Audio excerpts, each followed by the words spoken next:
കഴിഞ്ഞ ക്ലാസ്സിൽ ചാപ്റ്ററിൽ നമ്മൾ AC ഓൾട്ടർനേറ്റിംഗ് കറന്റ് പറഞ്ഞു, അതിന്റെ എക്യുപ്മെന്റ് ട്രാൻസ്ഫോർമർ പറഞ്ഞു, ഒരു ഡിവൈസ് ട്രാൻസ്ഫോർമർ പറഞ്ഞു.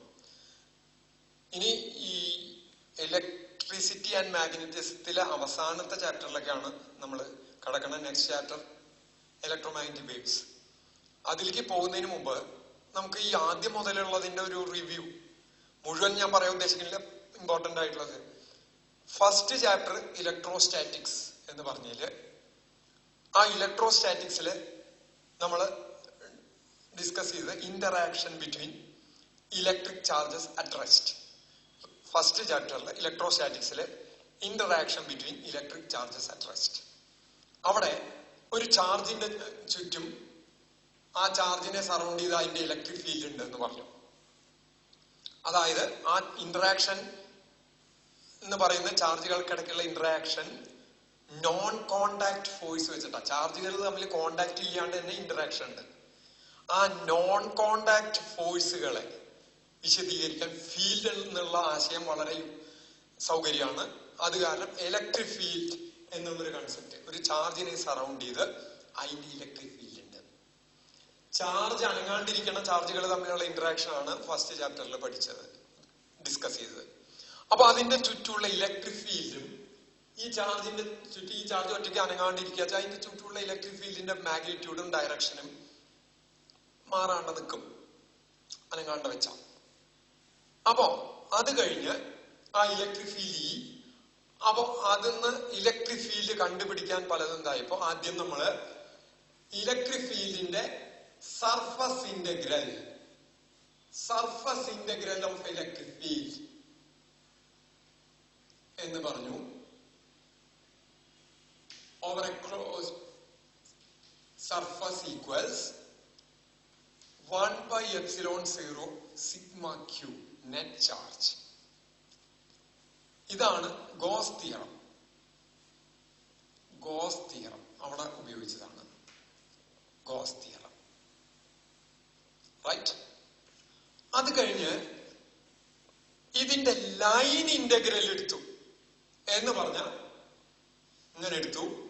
Over a closed path line integral, അല്ലെങ്കിൽ ക്ലോസ്ഡ് പാത്ത് എന്ന് കാണിക്കാൻ ഇവിടെ സി വിടാറുണ്ട്. അവിടെ E.dl ഈക്വൽ ടു 0 എന്ന് പറയണ്ടായി ക്ലോസ്ഡ് പാത്തിൽ. അതായത് ഇപ്പോ ഇവിടെ ഒരു ക്യൂ ചാർജ് ഉണ്ട്, ഇവിടെ 2 പോയിന്റ്സ് ആണ് എ ബി. എന്ന് ബിയിലേക്ക് ഒരു ചാർജിനെ കൊണ്ടുപോയിട്ട് തിരിച്ചിങ്ങോട്ട് കൊണ്ടുവന്ന മൊത്തം ചെയ്ത വർക്കാണ് ഇതിൽ കിട്ടുന്നത്. അപ്പൊ ഇവിടുന്ന് ഇങ്ങോട്ട് കൊണ്ടുപോകാൻ ഫീൽഡ് വർക്ക് ചെയ്താൽ അവിടുന്ന് തിരിച്ചു കൊണ്ടുവരാൻ, ഇവിടുന്ന് ഇങ്ങോട്ട് കൊണ്ടുപോകാൻ ഫീൽഡ് വർക്ക് ചെയ്താൽ യൂണിറ്റ് പോസിറ്റീവ് ചാർജിനെ നീക്കാനുള്ള വർക്കാണ് E.dl. dl കണ്ട് നീക്കാനുള്ള വർക്കാണ് E.dl. അപ്പോ ഇവിടെ വട്ടട്ടാതിന്റെ അർത്ഥം ക്ലോസ്ഡ് പാത്തിൽ നീക്കാനുള്ള വർക്ക് ഇടാൻ. ഇവിടുന്ന് ഇങ്ങോട്ട് നമ്മൾ ഫീൽഡ് നീക്കുക, അവിടുന്ന് ഇങ്ങോട്ട് നമ്മൾ നീക്കിയാൽ നമ്മൾ ചെയ്യുന്ന വർക്ക് പോസിറ്റീവ് ആയിട്ട് എടുത്തു, ഫീൽഡ് ചെയ്യുന്ന വർക്ക് നെഗറ്റീവ് ആയിട്ട് എടുത്താൽ total work done over a closed path equal to 0 എന്ന് വന്നു. ഇപ്പൊ ഇവിടെ ലൈൻ ഇന്റഗ്രൽ ഓഫ് ഇലക്ട്രിക് ഫീൽഡും സർഫസ് ഇന്റഗ്രൽ ഓഫ് ഇലക്ട്രിക് ഫീൽഡും ആണ്. ഇങ്ങനെ എക്സ്പ്രഷൻ ഡിറൈവ് പറഞ്ഞിരുന്നു. ഏതില്? അപ്പൊ ഈ ഫോഴ്സിനെ, ഇലക്ട്രോസ്റ്റാറ്റിക് ഫോഴ്സിനെ കൺസർവേറ്റീവ് ഫോഴ്സ് എന്നും പറഞ്ഞു. ക്ലോസ്ഡ് പാത്തിൽ വർക്ക് ഡൺ 0 ആണെങ്കിൽ ആ ഫോഴ്സ് ഒരു കൺസർവേറ്റീവ് ഫോഴ്സ് ആണ് എന്നും പറഞ്ഞു നിർത്തി. അപ്പൊ ഇത് രണ്ടും ഫസ്റ്റ് ചാപ്റ്ററിൽ വരുന്നതാണ്. ഇനി ഇതിൽ തന്നെ വേറൊരു കാര്യം കൂടി പറയേണ്ടത്, ക്ലോസ്ഡ് പാത്ത് അല്ല ഇങ്ങനെ വന്ന അത് അടുത്തേക്ക് കിടക്കാം. അത് കഴിഞ്ഞ് നെക്സ്റ്റ് ചാപ്റ്ററില് ചാർജസ് മൂവ് ചെയ്യുന്ന കറന്റിലേക്ക് വന്ന കറന്റ് ഇലക്ട്രിസിറ്റി. അപ്പോ എന്ന് ബിയിലേക്ക് ഒരു യൂണിറ്റ് പോസിറ്റീവ് ചാർജിനെ മൂവ് ചെയ്യിക്കാനുള്ള വർക്കിന് E.dl എന്ന് എഴുതാം. നോക്കൂ, യൂണിറ്റ് പോസിറ്റീവ് QE ആണ്. ക്യൂ ചാർജ് എടുത്ത് ഈ എക്സ്റ്റേണൽ ഇലക്ട്രിക് ഫീൽഡിൽ വെച്ചാൽ അത് ആക്ട് ചെയ്യുന്ന ഫോഴ്സ് QE ആണ്. അപ്പൊ യൂണിറ്റ് ചാർജിനെ വെച്ചാൽ അത് ആക്ട് ചെയ്യുന്ന ഫോഴ്സ് വെറും E ആയിരിക്കും, ക്യൂവിന് 1 കൊടുത്താൽ. അപ്പൊ അതിനെ DL കണ്ട് നീക്കാനുള്ള വർക്ക് ഡൺ എന്ന് പറഞ്ഞാൽ E.dl ആണ്. അതെങ്ങനെ കിട്ടി? Vector F dot vector dx ആണ് വർക്ക് ഡൺ, ചെറിയ വർക്ക്. വെക്ടർ എഫിന് പകരം ഇവിടെ ഇ വന്നു, വെക്ടർ ഡി എക്സിന് പകരം വെക്ടർ ഡി എൽ വന്നു. അപ്പൊ ഇത് നീക്കാം. ഇത് എവിടുന്ന് എങ്ങോട്ട് നീക്കണു? എ ടു ബി നീക്കാനുള്ള മാർക്കറ്റാണ്. ഇതിനെയാണ് potential difference between A and B, B B A എന്ന് പറയും. ഈ എയും ബിയും ഒരു പാത്തിൽ കണക്ട് ചെയ്ത് കഴിഞ്ഞാൽ, ഒരു കണ്ടക്ടിങ് പാത്ത് വെച്ച് കണക്ട് ചെയ്താൽ ബിക്ക് ആദ്യം കൂടെ ഒരു കറണ്ട് ഒഴുകും. ഇങ്ങനെ ഒരു expression, that is Ohm's law. റെസിസ്റ്റൻസിനെതിരെ ചെയ്യുന്ന വർക്കായിട്ടാണ് വരിക. R 0 ആണെങ്കിൽ no work should be done. അപ്പോ ഇവിടെ ക്ലോസ്ഡ് പാത്തിന്മാർ ഇങ്ങനെ ഇട്ട് കഴിഞ്ഞാൽ ദിസ് ഈസ് പൊട്ടൻഷ്യൽ ഡിഫറൻസ് എന്ന് പറയാറുണ്ട്, അല്ലെങ്കിൽ EMF. എന്താ വെച്ചാൽ ടേമാണ് പൊട്ടൻഷ്യൽ ഡിഫറൻസ് ആണ് ഇത് വരിക, A to B dot. Okay, ഇത് കറണ്ട് ഇലക്ട്രിസിറ്റി. ഇവിടുന്ന് അടുത്ത ചാപ്റ്ററിലേക്ക് കടന്നപ്പോ, അതായത് മാഗ്നറ്റിക് ഇഫക്ട്സ് ഓഫ് ഇലക്ട്രിക് കറണ്ടിലേക്ക് കടന്നപ്പോ, associated with a moving charge, associated with an electric charge there is an electric field, associated with an moving electric charge there is both electric and magnetic field. Move ചെയ്യുമ്പോൾ മാത്രമാണ് magnetic field വരിക, വെറുതെ ഇരിക്കുമ്പോൾ electric field ഉണ്ടാവും. Move ചെയ്യുമ്പോൾ എന്തുണ്ടാവും? Electric field ഉണ്ടാവും, magnetic field ഉണ്ടാവും. Associated with a moving charge there are both electric and magnetic fields. Associated with an isolated moving charge, ഒരു മൂവിങ് ചാർജ് ഒറ്റയ്ക്ക് മൂവ് ചെയ്യുമ്പോൾ അതിന്റെ ചുറ്റും ഇലക്ട്രിക് ഫീൽഡ് ഉണ്ടാവും, മാഗ്നറ്റിക് ഫീൽഡ് ഉണ്ടാവും. എന്നിട്ട് അവിടെ നമ്മള് പറഞ്ഞിട്ടുള്ള ഒരു ഇക്വേഷൻ എന്താ വെച്ചാൽ, ആദ്യം തന്നെ പറഞ്ഞത് ആംപിയർ സർക്യൂട്ട് അല്ലോ. ഈ ഇവിടെ ഇപ്പോ dot product of line integral of electric field, surface integral of electric field. ഇതുപോലെ ഇവിടെ നമ്മൾ line integral of magnetic field എടുത്തു over a closed path equals μ0 times sigma I എന്ന് പറഞ്ഞു. μ0 ടൈംസ് സിഗ്മ ഐ എന്ന് പറഞ്ഞു. And that is Ampere's sigma I. അതിന്റെ ഉള്ളിൽ എൻക്ലോസ് ചെയ്തിട്ടുള്ള കറണ്ട്, ആ ക്ലോസ്ഡ് പാത്തിൽ എൻക്ലോസ് ചെയ്ത current, that is Ampere's circuit അല്ലോ, ആംബിയേഴ്സ് ലോ എന്ന് എഴുതാം. ഇനി ഈ തിയറത്തിന് സിമിലർ ആയിട്ട് ഏത് surface integral of magnetic field എന്താ വരിക നോക്കുക. അതും പറയണ്ടായിട്ടുണ്ട്. Integral B dot D S over a surface equal to 0. That is Gauss theorem in magnetism. Gauss theorem in magnetism. ഇതും Gauss theorem തന്നെയാണ്.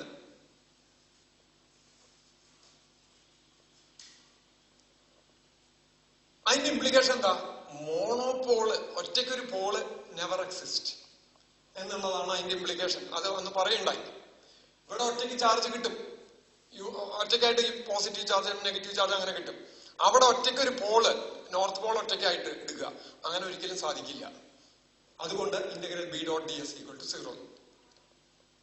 അത് കഴിഞ്ഞ് ഈ മാഗ്നറ്റിക് ഫീൽഡിന് വേരിയേഷൻ വന്നാൽ ദാറ്റ് ക്രിയേറ്റ്സ് ആൻ EMF എന്നുള്ളതാണ് ഫാരഡേയുടെ ലോ. എന്താണ് ഫാരഡേയുടെ law? Integral d phi by dt, d phi m by dt, rate of change of magnetic flux equals induced EMF എന്നാണ് ഫാരഡേയുടെ ലോ പറയുന്നത്. ലെൻസിന്റെയും കൂടി ചേർത്ത് കഴിഞ്ഞാൽ this is equal to induced EMF. Right? ഇവിടെ ഈ സ്ഥലത്ത് ഇലക്ട്രോസ്റ്റാറ്റിക്സിൽ ഇത് പറയുമ്പോ ആ റീജിയനിൽ, ഇപ്പം ഞാൻ അവിടെ നേരത്തെ ഒരു ചാർജ് വരച്ച് എ ബി എന്ന് മാർക്ക് ചെയ്തു, എന്ന് ബിയിലേക്ക് കൊണ്ടുപോയി തിരിച്ച് ബിന്ന് എൽക്ക് കൊണ്ടുപോകുമ്പോ 0 എന്ന് പറഞ്ഞു. അവിടെ വേറൊരു മാഗ്നറ്റിക് ഫീൽഡോ യാതൊന്നും ഉള്ളതായിട്ട് നമ്മൾ സങ്കല്പിച്ചിട്ടില്ല.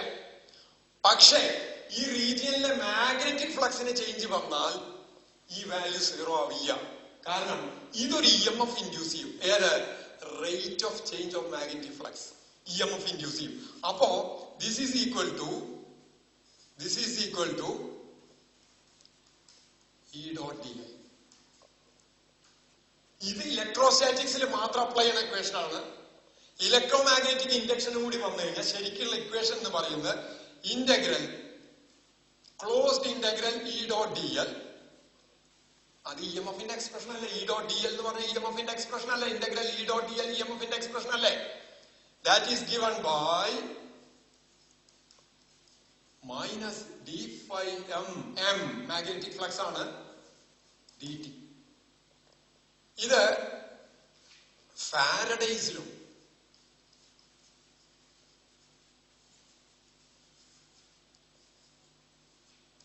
ലോ എന്ന് പറയുന്നത്. ഇതിനെ മോഡിഫൈ ചെയ്തത് ഇലക്ട്രോസ്റ്റാറ്റിക്സിൽ ഇത് സീറോ വരിക. ഈ ടേം ഇല്ല ഇവിടെ ഇലക്ട്രോസ്റ്റാറ്റിക്സിൽ. ഇത് വന്ന minus D phi M by D T വന്നാൽ അവിടെ മാറ്റ് is equal to induce D M of E dot D L ആവും. അപ്പൊ ശരിക്കും പറഞ്ഞ ഇത് എപ്പോഴും വാലിഡ് ആയിട്ടുള്ളതാണ്. ഇതും line integral of electric field is minus D phi M by D T. Surface integral of electric field is 1 by epsilon 0 times net charge inside the surface. This is Faraday's law. This is Gauss's theorem. ഇനി ഇങ്ങനെ കിടക്കുമ്പോ line integral of magnetic field is mu 0 I. Surface integral of magnetic field is always 0. Right? ഇത് നാലെണ്ണം ഒന്ന് മാത്രമായിട്ട് എഴുതാം. നാലെണ്ണം മാത്രമായിട്ട് എഴുതാം. ആദ്യം രണ്ടിന്റെയും ലൈൻ ഇന്റഗ്രൽ, രണ്ട് സർഫസ് ഇന്റഗ്രൽ ഞാൻ എഴുതുന്നു. നോക്കിക്കോളൂ, ഒന്നും കൂടി എഴുതുന്നു. ആദ്യം ഇലക്ട്രിക് ഫീൽഡിന്റെ ലൈൻ ഇന്റഗ്രൽ എന്താ പറഞ്ഞേ? Closed integral E dot D L equals minus D phi M. M എന്ന് പറഞ്ഞ മാഗ്നറ്റിക് ഫ്ലക്സ് എന്നുള്ള അർത്ഥത്തിൽ കാണിക്കാനാണ്. ഇലക്ട്രിക് ഫ്ലക്സ് അല്ല, മാഗ്നറ്റിക് ഫ്ലക്സ് ആണെന്ന് കാണിക്കാം. ഒന്ന്. രണ്ടാമത്തെ ഇത് ഏതിലോ? ഫാരഡേസിലോ. രണ്ടാമത്തെ closed integral over a surface E dot D S equals 1 by epsilon 0 sigma q net charge എന്നുള്ള അർത്ഥത്തിലാണ്. ഏത് തിയറം? Gauss theorem. മൂന്നാമത്തെ integral over a closed path B dot D L equals mu 0 sigma I. ഏത് theorem? ആംബിയേഴ്സിലോ, amperes സർക്യൂട്ടല്ലോ.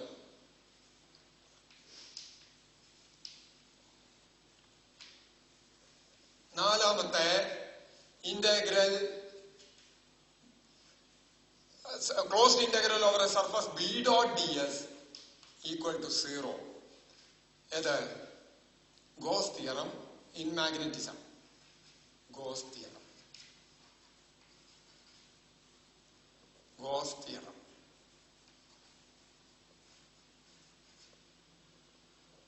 Okay.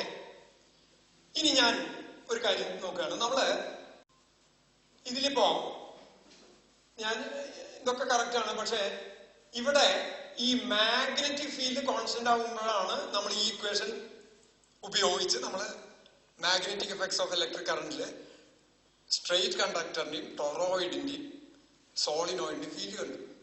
Ampere സർക്യൂട്ടെല്ലാം ഉപയോഗിച്ചിട്ട് correct ആയിട്ട് കിട്ടും ചെയ്തു. പക്ഷെ മാഗ്നറ്റിക് ഫീൽഡ് വേരി ചെയ്യുന്ന കേസ്, മാഗ്നറ്റിക് ഫീൽഡ് എങ്ങനെയാണ് ഉണ്ടാക്കണേ? കറന്റ് ഉണ്ടാക്കണേ. ഈ കറന്റ് മാറിക്കൊണ്ടിരുന്ന മാഗ്നറ്റിക് ഫീൽഡ് മാറുമല്ലോ. അങ്ങനത്തെ ഒരു കേസില് ഇതില് വേറെ വല്ല വേരിയേഷൻ വരുന്നോ ഒന്ന് നോക്കാം. അപ്പൊ അതെ, നമ്മള് ഒരു A C through a capacitor എടുത്തു വയ്ക്കാം. ഇതൊരു capacitor. This is connected to an AC source. This is connected to an AC source. അപ്പൊ ഇതിൽ കൂടെ കറണ്ട് ഉണ്ടാവും. അപ്പൊ ഞാൻ ഇത്രയും പാർട്ട് കണ്ടക്ടിങ് പാർത്താണ്. ഇതിന്റെ ഇടയില് കപ്പാസിറ്ററിന്റെ ഇടയില് ഇൻസുലേറ്റിംഗ് പാർത്താണ്. അതിൽ കൂടെ ചാർജുകൾ മൂവ് ചെയ്യില്ല. ഏതിന്റെ ഇടയിൽ കൂടെ? കപ്പാസിറ്റർ പ്ലേറ്റിന്റെ ഇടയിൽ കൂടെ ചാർജിന്റെ മൂവ്മെന്റ് ഇല്ല. അങ്ങനെ വരുമ്പോ അതിൽ കൂടെ കറണ്ട് ഇല്ല എന്ന് പറയേണ്ടി വരും. പക്ഷേ current always forms closed path. Current എപ്പോഴും ക്ലോസ്ഡ് പാത്താ ഫോം ചെയ്യണേ. അപ്പൊ അവിടെ ഒരു കറണ്ട് ഇല്ലായ എന്ന് പറയുന്നത് തന്നെ അവിടെ ഒരു പെശകാണ്. അവിടെ ഒരു എന്തോ ഒരു തകരാറ് സംഭവിക്കുന്നു. അത് കറക്റ്റ് ചെയ്യേണ്ട ആവശ്യമുണ്ട്. അതെങ്ങനെയാ കറക്റ്റ് ചെയ്യാം? ഈ എന്ന് വെച്ചിട്ട് ഇത് മുഴുവൻ തെറ്റാണെന്നും പറയില്ല. ഇത് ഉപയോഗിച്ച് നമുക്ക് വളരെ കൃത്യമായിട്ട് പല സാധനങ്ങളും കണ്ടുപിടിക്കാൻ പറ്റുന്നുണ്ട് പേര് ചെയ്യാത്ത കാലത്തോളം. അതായത് വേറൊരു രീതി പറഞ്ഞാൽ, ഇപ്പൊ ഇവിടെ ഞാനൊരു ലൂപ്പ് എടുത്തു നോക്കി, ഈ ഇങ്ങനത്തെ ഒരു പാത്തിൽ ഒരു ലൂപ്പ് എടുത്തു കഴിഞ്ഞാൽ I can very well apply ambient circuit law B dot D L equals mu 0i. ഇത് അപ്ലൈ ചെയ്യാൻ പറ്റും. പക്ഷെ ഞാൻ ആ ലൂപ്പ് ഈ കപ്പാസിറ്റർ പ്ലേറ്റിന്റെ ഇടയ്ക്കാണ് ഞാൻ ഇങ്ങനെ ഒരു ലൂപ്പ് എടുക്കണേ. Amperian loop. അവിടെ ഞാൻ ബി ഡോട്ട് ഡി എൽ എന്ന് അപ്ലൈ ചെയ്താൽ I get 0 because there is no conduction. അവിടെ ഒരു കണ്ടക്ഷൻ ഒന്നുമില്ല, ചാർജസ് മൂവ് ചെയ്യില്ല. അപ്പൊ അവിടെ അങ്ങനെ ഒരു 0 വരാൻ പാടില്ലല്ലോ. ആ സിറ്റുവേഷനും കൂടി ഇൻക്ലൂഡ് ചെയ്യുന്ന രീതിയിൽ ഈ ആംബിയർ സർക്യൂട്ട് എല്ലാം മാറ്റിയെടുക്കണം എന്ന് ജെയിംസ് ക്ലർക്ക് മാക്സ്വെൽ എന്ന് പറഞ്ഞിട്ടുള്ള ഫിസിസിസ്റ്റിന് തോന്നി. അപ്പൊ അദ്ദേഹം ചിന്തിച്ചപ്പോ എന്താ വെച്ചാൽ, ഇവിടെ നോക്കൂ, ഫാരഡേയുടെ ലോ പ്രകാരം change in magnetic flux produces an EMF. Change in magnetic flux എന്ന് പറഞ്ഞാൽ change in magnetic field with respect to time തന്നെ എടുക്കാം. അത് EMF ക്രിയേറ്റ് ചെയ്യണമെങ്കിൽ അവിടെ ഇലക്ട്രിക് ഫീൽഡ് ഇല്ലാണ്ട് ക്രിയേറ്റ് ചെയ്യില്ല. അപ്പൊ change in magnetic field creates an electric field. അപ്പൊ ഫാരഡയ്ക്ക് മറ്റേ മാക്സ്വെല്ലിന് തോന്നി change in electric field must create A magnetic field also. Equivalent magnetic field ഉണ്ടാക്കണം. ഇനി നോക്കാം, ഒരു മാഗ്നറ്റിക് ഫീൽഡ് ഉണ്ടാവണമെങ്കിൽ അവിടെ കറണ്ട് ഉണ്ടാവണം. കറണ്ട് ഇല്ലാണ്ട് മാഗ്നറ്റിക് ഫീൽഡ് ഉണ്ടാവില്ല. കറണ്ട് എന്ന് പറഞ്ഞ മൂവ്മെന്റ് ഓഫ് ചാർജസ് അല്ലെങ്കിൽ അതിന്റെ ഇഫക്റ്റ് അവിടെ ഉണ്ടാവണം. അതാരാ ക്രിയേറ്റ് ചെയ്യുന്നത് വെച്ചാൽ, നോക്കൂ, ഈ പ്ലേറ്റുകൾ ഇവിടെ AC കണക്ട് ചെയ്താൽ ഒരു ഇൻസ്റ്റന്റിൽ ഇത് പോസിറ്റീവ് ആണെങ്കിൽ അടുത്ത ഇൻസ്റ്റന്റിൽ അത് നെഗറ്റീവ് ആണ്. പിന്നത്തെ ഇൻസ്റ്റന്റിൽ മുകളിലത്തെ നെഗറ്റീവ് ആവും പോസിറ്റീവ് ആവും. അതായത് പ്ലേറ്റുകൾക്കിടയ്ക്കുള്ള കപ്പാസിറ്റർ പ്ലേറ്റുകൾക്കിടയ്ക്കുള്ള ഇലക്ട്രിക് ഫീൽഡ് കണ്ടിന്യൂസ് ആയിട്ട് വേരി ചെയ്തുകൊണ്ടിരിക്കുകയാണ്. അത് കണ്ടിന്യൂസ് ആയിട്ട് വേരി ചെയ്തുകൊണ്ടിരുന്നാൽ അതിനിടയ്ക്കുള്ള ഫ്ലക്സും കണ്ടിന്യൂസ് ആയിട്ട് വേരി ചെയ്തുകൊണ്ടിരിക്കും. അപ്പൊ let us find what is the flux, changing electric flux between the plates in unit time or rate of change of flux ഒന്ന് കണ്ടുപിടിച്ച് നോക്കാം. ഒന്ന് കണ്ടുപിടിക്കാം. അപ്പോ this is equal to d by dt of phi എന്ന് പറഞ്ഞാൽ ഇതപ്പോ രണ്ട് പ്ലേറ്റുകൾ ഇങ്ങനെയാണ് നിൽക്കണേ. ഇവിടുന്ന് ഇതിപ്പോ പോസിറ്റീവ് ആണെങ്കിൽ ഇത് നെഗറ്റീവ് ആണെങ്കിൽ ഇവിടുന്ന് ഒരു ഇൻസ്റ്റന്റില് ഇങ്ങനെയാവും. ഇലക്ട്രിക് ഫീൽഡ് യൂണിഫോം ആയിരിക്കും. ഇങ്ങനെയായിരിക്കും ഡയറക്ഷൻ. അതായത് പ്ലേറ്റിന്റെ നോർമലും ഇലക്ട്രിക് ഫീൽഡിന്റെ ഡയറക്ഷനും സെയിം ആണ്. അപ്പൊ ഫ്ലക്സിന്റെ ഫോർമുല EA cos θ ആണ്. ഇനി തിരിച്ച് ഇവിടുന്ന് മുകളിലൊക്കെ പറഞ്ഞത് cos 180 ആവും അല്ലെങ്കിൽ cos 0 ആവും. രണ്ടായാലും ഒന്നെങ്കിൽ +1 -1 ഇങ്ങനെ ഡയറക്ഷൻ മാറിക്കൊണ്ടിരിക്കും. അത്രയേ ഉള്ളൂ. പക്ഷെ cos θയുടെ ആവശ്യം അവിടെ ഇല്ല. നമുക്ക് വി ക്യാൻ റൈറ്റ് EA എന്ന് എഴുതാം. What is A? Area of the plate. What is E? Electric field at that instant. Now, electric field, ഇതിനിടയ്ക്കുള്ള ഇലക്ട്രിക് ഫീൽഡിന്റെ ഫോർമുല എന്ന് പറയുന്നത് സിഗ്മ ബൈ എപ്സിലോൺ 0 ആണ്. What is sigma? Charge density, surface charge density of the plates. നമ്മൾ ഇലക്ട്രോസ്റ്റാറ്റിക്സിൽ പറഞ്ഞിട്ടുണ്ട്. Goes തിയറത്തിന്റെ application ആയിട്ട് parallel sheets വെച്ച് കഴിഞ്ഞാൽ ഈക്വൽ ആൻഡ് ഓപ്പോസിറ്റ് ചാർജസ് ആണെങ്കിൽ അതിന്റെ ഇടയ്ക്കുള്ള ഫീൽഡ് സിഗ്മ ബൈ എപ്സിലോൺ 0 എന്ന് പറഞ്ഞിട്ടുണ്ട്. What is sigma? Surface charge density. ഇപ്പൊ ഒരു ഇൻസ്റ്റന്റിൽ Q ചാർജ് ആയിരിക്കണേ വെച്ചാൽ സർഫസ് ചാർജ് ഡെൻസിറ്റി എന്ന് പറയുന്നത് Q ബൈ A ആയിരിക്കും. A ഏരിയയിലുള്ള ചാർജ് Q.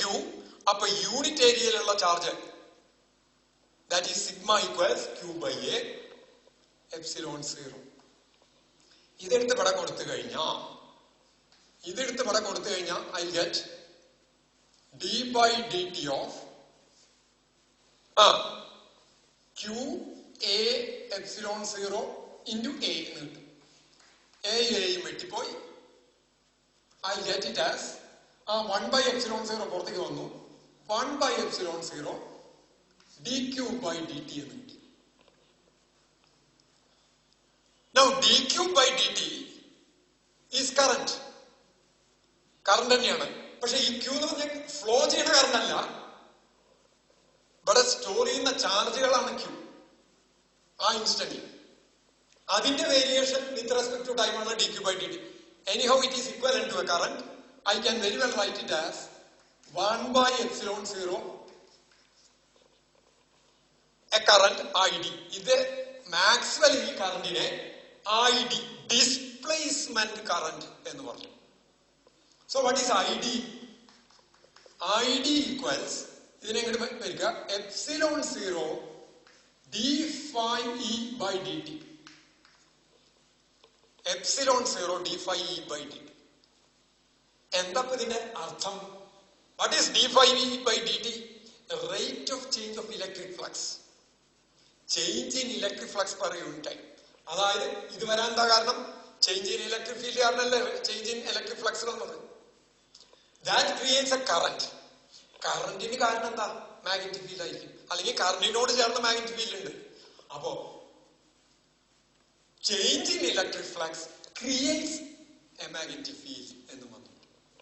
ഇതിന് ഇക്വലന്റ് ആയിട്ട് ഈ ഐ ഡി ഇതിന്റെ കൂടെ ചേർത്തിട്ട്, ഏതിന്റെ കൂടെ ചേർത്തിട്ട് ഇതിനെ ഇദ്ദേഹം കണ്ടക്ഷൻ കറന്റ് എന്ന് പറഞ്ഞു. ഏത്? ഇത്രയും ഭാഗത്ത് വരുന്നത് കപ്പാസിറ്റർ പ്ലേറ്റിന്റെ ഇടയ്ക്ക് അല്ലാണ്ട് ബാക്കി ആ വയറുകളുടെ ഇടയ്ക്ക് ചാർജ് മൂവ് ചെയ്തിട്ടുള്ള കറണ്ട് അല്ലേ, അതിനെ കണ്ടക്ഷൻ കറന്റ് എന്ന് പറഞ്ഞു. അപ്പൊ അദ്ദേഹം മാക്സ്വെൽ ആ കറക്ഷൻ എങ്ങനെ അപ്ലൈ ചെയ്തു വെച്ചാൽ B dot D L equals ഈ mu 0 I C plus I D എന്ന് കൂടി ചേർത്തു. എന്താ അതിന്റെ അർത്ഥം? ഈ ഇത്രയും ഭാഗത്ത് ഐ ഡി ഇല്ല, അവിടെ എന്താ വരിക? ഐ സി വരും. ഇതിന്റെ ഇടയിൽ ഐ സി ഇല്ല, അപ്പൊ അവിടെ എന്ത് വരും? ഐ ഡി വരും. അപ്പൊ ശരിയില്ലേ? അപ്പൊ അതിന്റെ തകരാറ് തീർന്നില്ലേ? അപ്പൊ this is Ampere's circuital law with Maxwell's correction. എന്താ പറഞ്ഞേ? ആംബിയേർഡ് സർക്യൂട്ടൽ ലോ മാക്സ്വെൽ ഒന്ന് കറക്റ്റ് ചെയ്തു. B dot D L equals mu 0 into IC plus ID. What is ID? ID equals എന്താ വരിക? 1 by epsilon 0 d phi e by dt. d phi e by dt. അപ്പോ ഈ നാലെണ്ണത്തിന്, ഏത് നാലെണ്ണത്തിന്? അപ്പൊ ഇനി മൂന്നാമത്തേന് പകരം നമുക്ക് കുറച്ചും കൂടി വിശാലമായിട്ടുള്ള ഈ ഇക്വേഷൻ എഴുതാം. ഏത് equation? Ampere's circuital law with Maxwell's correction. B dot D L equals mu 0 into IC plus ID. What is ID? ID എന്ന് പറയുന്നത് നമ്മുടെ എഴുതിയിട്ടുണ്ട് 1 by epsilon 0 d phi e by dt. അപ്പൊ what is displacement current? What is displacement current? The current due to a change in electric field and not due to the movement of charges. A current, an equivalent current which is due to change in electric field. Change in electric field ഉണ്ടാക്കുന്ന current, not due to the movement of charges. ചാർജുകളുടെ movement ഇല്ലാണ്ട് ഒരു കറന്റിന്റെ equivalency ഉണ്ടാവുക, കറന്റിന്റെ തുല്യത ഉണ്ടാവുക. കറന്റിന്റെ തുല്യത ഉണ്ടാവേണ്ടതെന്ന് വെച്ചാൽ എങ്ങനെയാ അർത്ഥം? കറന്റ് ഉണ്ടെങ്കിൽ മാഗ്നറ്റിക് ഫീൽഡ് ഉണ്ട്, മാഗ്നറ്റിക് ഫീൽഡ് ഉണ്ടായ കറന്റ് ആയി. അപ്പോ the current not due to the movement of charges but due to the varying electric field, time varying electric field is called displacement current. അപ്പൊ ഈ 4 ഇക്വേഷൻ ഇതേതാ? ആംബിയേർഡ്സ് law. ആംബിയേർഡ്സ് law തന്നെ, Ampere's law with Maxwell's correction. Maxwell's correction. തിരുത്തലും കൂടിയോട് ചേർന്നിട്ടുള്ള ഇതാണ്. ഈ 4 ഇക്വേഷനെയാണ് Maxwell's equation എന്ന് പറയുന്നത്. These 4 equations are called Maxwell's equation. അപ്പൊ എന്താ മാക്സ്വെൽസ് ഇക്വേഷൻ? ശരിക്കും ഇങ്ങനെ ആലോചിച്ചാൽ മതി. ഒന്ന് E dot D L, E dot D S, closed integral. Line integral of electric field, line integral of magnetic field. Surface integral of electric field, surface integral of magnetic field. ഈ 4 എണ്ണം ചേർന്നാൽ we will get Maxwell's equation with corrections എല്ലാം കൂടി ചേർന്ന്. ഇതാണ് Maxwell's equation. തൽക്കാലം ഇവിടെ നിർത്തുന്നു. ഇത് അടുത്ത ചാപ്റ്ററിലേക്കുള്ള ഒരു ബേസ് ആണ്. ഇനി അടുത്ത ക്ലാസ്സിൽ കണ്ടിന്യൂ ചെയ്യും. ശരി.